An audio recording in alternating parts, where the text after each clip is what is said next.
இன்றைய வேத வார்த்தை உபாகமம் 28ஆம் அதிகாரம் 14ஆம் வசனத்தின் பின்பாகம். கர்த்தர் உன்னை வாளாக்காமல் தலையாக்குவார், நீ கீழாகாமல் மேலாவாய். ஆண்டவராக இயேசு கிறிஸ்து சொல்லுகிறார், உன்னை வாளாக்காமல் தலையாக்குவான் என்று சொல்லுகிறார். ஆண்டவராக இயேசு கிறிஸ்துக்கு நீங்கள் கீழ்ப்படிந்து நடக்கும் பொழுது கர்த்தர் உங்களை என்ன செய்கிறாராம்? தலையாய் மாற்றுகிறார். நீ கீழாகாமல் மேலாவாய் என்று சொல்லி நம் செய்யக்கூடிய வேலையிலே ஆண்டவராக இயேசு கிறிஸ்துவின் மீது நீங்கள் நம்பிக்கையும் விசுவாசம் வைத்து நீங்கள் எதை செய்தாலும் முழு இருதயத்தோடும் முழு மனதோடும் செய்யும் பொழுது அவர் உங்களை என்ன செய்கிறாராம்? தலைவராய் மாற்றுகிறார். நீங்கள் ஆண்டவர் மீது நம்பிக்கை வைக்கும்போது நம் வேதத்திலே அநேக தீர்க்கதரிசிகளை பார்த்திருப்போம்.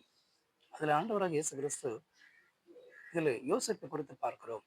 யோசேப்பு ஆண்டவருக்கு உண்மையாக இருந்தான். அவன் தன்னுடைய சகோதரர்களை புறக்கணிக்கப்பட்டான், எல்லாராலும் ஒதுக்கப்பட்டான். இறுதியாக ஆண்டவர் ஒரு பெரிய தேசத்திற்கு அவன் தலையாக உயர்த்தினார். நம்முடைய வாழ்க்கையிலும் தேவன் நம்ம தலையாய் உயர்த்த வல்லவராய் இருக்கிறார்.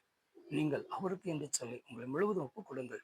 நீங்கள் எந்த வேலை செய்தாலும் ஆண்டவர் மீது நம்பிக்கை விசுவாசம் வைத்து நீங்கள் அந்த வேலையை செய்யும் பொழுது கர்த்தர் உங்கள் வேலையை வர்த்திக்க பண்ணுவார், உங்கள் தலையை உயர்த்துவார். ஆமென்.